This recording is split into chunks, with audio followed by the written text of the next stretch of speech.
Sejam bem-vindos a mais um vídeo do Casca de Nós. Eu sou o Fred, connoisseur profissional de quadrinhos. E o capítulo de hoje, o capítulo 1062, Aventura na Terra da Ciência, abre com uma reviravolta nas histórias de capa. Aparentemente, Kuzan, o nosso Aokiji, está em Whole Cake. Então aquelas sombras que apareceram na Ilha Cacau não eram o Ichiji nem o Areijo. Aparentemente eram o Kuzan e outra pessoa, muito provavelmente do bando do Barba Negra. Então, o que o Barba Negra quis dizer capítulos atrás, que eles iriam lá pegar, não estava apenas se referindo à Amazon Lily, mas a vários outros lugares aparentemente. Essa teoria apenas é reforçada com o fato de que apenas alguns personagens, alguns comandantes do bando do Barba Negra foram com ele à Amazon Lily. Até porque com certeza a Aokiji não precisa de ajuda para invadir Whole Cake, ainda mais depois que Luffy do Chapéu de Palha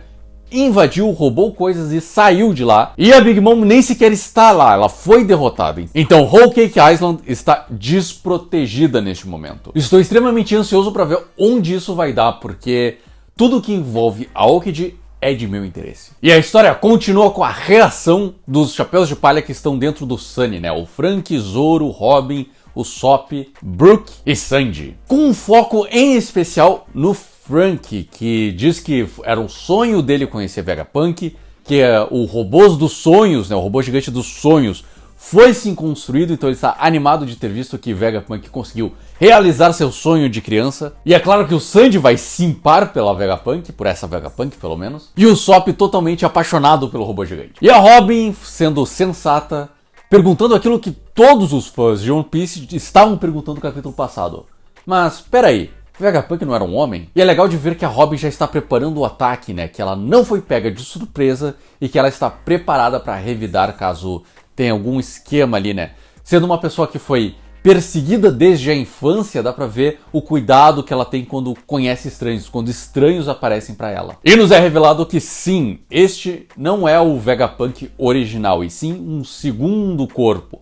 Aparentemente tendo outros corpos e tendo um corpo principal do próprio Vegapunk. E eu acho cômico que Vegapunk tá sendo um pirata aqui, né? De que ela não resgatou os Chapéus de Palha, mas está ali para roubar os Chapéus de Palha. Cercados por criaturas marítimas modificadas pelo próprio Vegapunk. Então dá para assumir que essas criaturas são tão fortes, se não até mais fortes, que um rei dos mares. Eu acho cômico o Franky ignorar totalmente a situação em que ele se encontra para ficar admirando as criações do Vegapunk, enquanto o Sop, dentro do seu personagem, muito mais assustado do que admirado com essas invenções. E aí temos essa interação interessante entre Vegapunk 2 com aparentemente Vegapunk 1. Esse Vegapunk Shaka mostra a Vegapunk 2 que, na real, eles não estão cercados e que esse tempo todo ela é que está em perigo, pois ela está no alcance da espada de Zoro. Além, é claro, de já ter mostrado a pose de ataque da Robin. O fato de nem o Sanji nem o Franky estarem preocupados muito provavelmente vem dos dois, né? Do Zoro e da Robin estar protegendo. Eles têm total noção de que eles estão a salvo com os dois no navio. E apenas isso é o suficiente para intimidar Vegapunk 2, que estava preparada para roubar os Chapéus de Palha. Mas aí entra aquela questão, o que será que o Zoro quer com o Vegapunk? E Vegapunk também tem interesse nos Chapéus de Palha, muito provavelmente na época de 2 anos atrás, né, em que o Kuma tinha pedido para proteger o navio.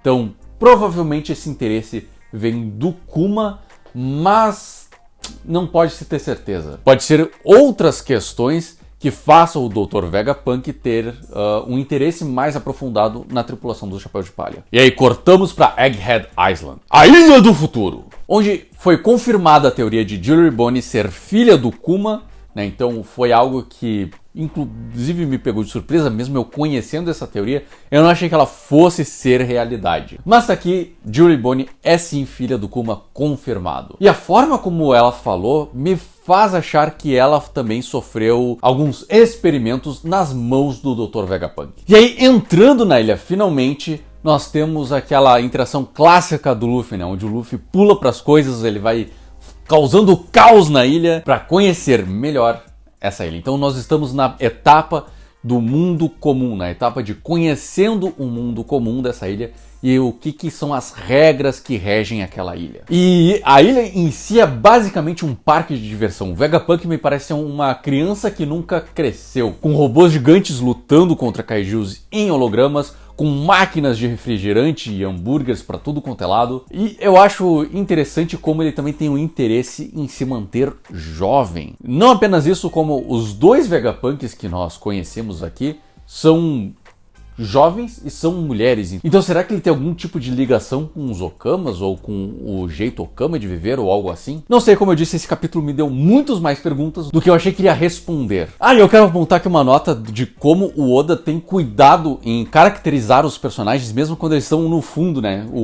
Nós vemos o Chopper entrando na ilha com seu chapéu feita pela Otama. Ele então tira o chapéu pra brincar e ele imediatamente vai pro Jinbei pra ele guardar, e o Jinbei vai lá e guarda com ele. Eles não dizem uma única palavra, o Chopper não vai lá e tipo, o Jinbei guarda pra mim. O Oda não perde tempo com essas coisas, ele simplesmente faz o Chopper indo na direção do Jinbei enquanto o Jinbei fala com o Luffy, e enquanto o Jinbei está conversando, mostra ele guardando o chapéu no kimono dele. Isso que é eficiência e de mostrar interação entre os personagens e como eles se comportam. O Jinbei sendo o guardião dos chapéus de palha e mais como uma babá, realmente. E é isso que eu vejo o papel do Jinbei neste grupo, né? Porque nós temos o Luffy, a Bonnie e o Chopper, os três loucos por comida, por doce, e o Jinbei sendo ali o paizão que tá cuidando das crianças. Outro quadro que eu quero ressaltar aqui é esse do Luffy entrando em Gear 5 simplesmente porque ele não conseguiu comer a comida, porque a comida era um holograma. Um desperdício de poder, mas com certeza o Luffy faria uma coisa dessas. Além disso, isso demonstra que o Luffy consegue sim entrar nessa forma quando ele quer, mas muito provavelmente ele deve perder muita energia fazendo esse tipo de transformação. E aí nos é apresentado o Vegapunk 06, ao menos parece ser o 06, ainda está em discussão isso aí pelo que eu vi em vários scans, e no próprio Raw também, tem uma confusãozinha ali de nomeação, que parece que colocaram o nome da 6 no 5, ou não sei, talvez o Oda tenha colocado o número 6 quando ele queria ter botado o número 5, ainda não sabemos ao certo, então provavelmente quando sair o volume físico ou na próxima semana vai ter uma nota dizendo qual é a verdade, né? Se é a Vegapunk 06 ou se é a 05. E imediatamente o Luffy provoca esse Vegapunk, achando que o Vegapunk é um outro holograma, né? Chamando de Horo-Horo, né? De holograma. O que pode lembrar a Perona, mas eu acho que não tem nada a ver. Eu acho que foi simplesmente uma jogada do Luffy de tentar dar um apelido ao holograma, né? Aos hologramas, que ele gosta de dar apelido às coisas. E simplesmente soa parecido com a risada da Perona. Eu não acho que ele confundiu a Vegapunk 06 com a Perona. Mas vemos que esse Vegapunk tem um pavio extremamente curto, ficando irritado com as menores das coisas e descontando tudo na raiva, né, no soco. E quando o Vegapunk finalmente diz quem é, né, que essa Vegapunk 06 é Dr. Vegapunk, Julie Bunny, a primeira reação dela é duvidar, tipo, não, essa criança está mentindo. Enquanto o do Luffy e do Chopper fica totalmente espantado, acreditar, obviamente. E eu acho bom chamar a atenção que o Luffy guardou este nome. Simplesmente porque o Kobe falou, um amigo próximo disse que essa pessoa é importante, e ele gravou na sua cachola esse nome. O Luffy não é um cara que geralmente grava nomes, ele não se importa com status, mas aparentemente ele tem um respeito grande pelo Dr. Vegapunk, justamente pelo que o Kobe disse ao Luffy. E aí cortamos para o navio da CP0, onde nós temos o trio Kaku, Lucci e Stussy, onde nós temos uma pequena explicação para nós, os leitores. Eles utilizam o Lucci como uma ferramenta, como um veículo para apresentar a situação para nós, os leitores. Que o Dr. Vegapunk não conseguiu alterar o tempo, não conseguiu rejuvenescer seu próprio corpo. Com tantas ideias e com tão pouco tempo, ele resolveu dividir seu corpo em 6. Então nós temos ali o justo Shaka, a maldade Lilith, o talento Edison, a sabedoria Pitágoras, a ira Atlas e o desejo Yoki. E aí entra aquela confusão que eu tinha dito antes, né? De que Atlas é o Vegapunk 06. Entretanto, aqui ele mostra como 05. Muito provavelmente foi um erro, talvez do Oda, ou da Jump mesmo, que colocou errado. Muito provavelmente é do Oda, mas a Jump vai dizer que foi erro dela. E é legal que nós temos um raro momento de rebeldia do Lucci, dizendo que é um saco e que ele não entende muito bem o que aconteceu e que gênios são difíceis de se lidar. Nós sabemos que o Lute é um meio rebelde, sim, já que ele fez de tudo para conseguir lutar com o Luffy, mas ele nunca tinha se mostrado rebelde, pelo menos dessa forma, né? Ele ao menos tentava fingir que seguia as regras para seguir o seu próprio desejo, né? A sua própria vontade. E aí nos foi revelado as duas missões que a CP0 tem que realizar. A primeira, retornar à criança problemática, que é o Serafim do Kuma, o que pode estar atrelado ao fato de Vegapunk não conseguir mudar os desejos e os instintos dos animais que ele cria, né, que ele faz ciborgues, o que pode mostrar que o Kuma, em específico, é indomável por conta dos seus desejos, justamente por ser um revolucionário, ou talvez a consciência do Kuma foi removida do corpo principal dele para o Serafim dele.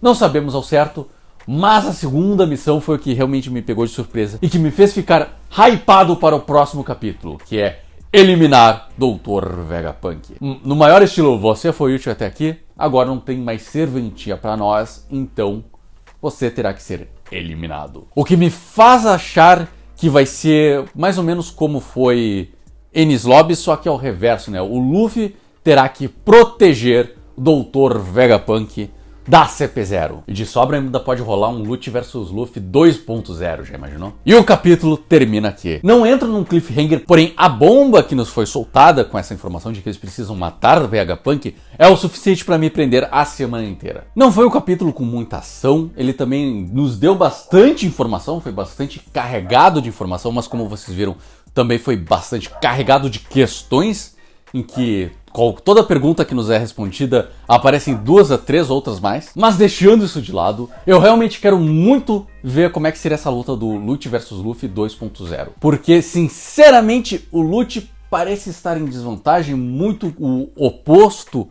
do que ocorreu em Enies Lobby, em que o Lute era muito mais forte que o Luffy. Agora nós temos o oposto, né? O Luffy claramente está um patamar, ou 2 inclusive, acima do Lute. E é o Lute que vai ter que sofrer para conseguir lutar contra o Luffy. O Kako muito provavelmente vai estar bem mais forte, porque ele já deve dominar bem melhor a fruta do diabo dele. Será que eles vão lutar de novo igual a igual? Ou não, não sei. Mas também seria interessante ver o Vegapunk contra a CP0. Então, momento teoria aqui. A CP0, na realidade, é um falso vilão do arco, um falso antagonista, para mostrar o quão forte o Vegapunk, as criações do Vegapunk, realmente são. Só para então nos revelar o verdadeiro vilão do arco, que ainda está oculto. Talvez o Vegapunk, talvez outro personagem, talvez a Marinha, que sabemos que o Helmepo provavelmente está indo ao Egghead, e muito provavelmente esse arco vai se linkar com os gigantes, já que prevemos, né, pelo menos a fanbase ao menos acha que a próxima ilha vai ser a ilha de Elbaf. Então, se a próxima ilha é Elbaf, essa ilha tem que ter algum tipo de segue, né, de ligação para esse outro arco. Mas realmente estou animadíssimo para conhecer melhor o Dr. Vegapunk.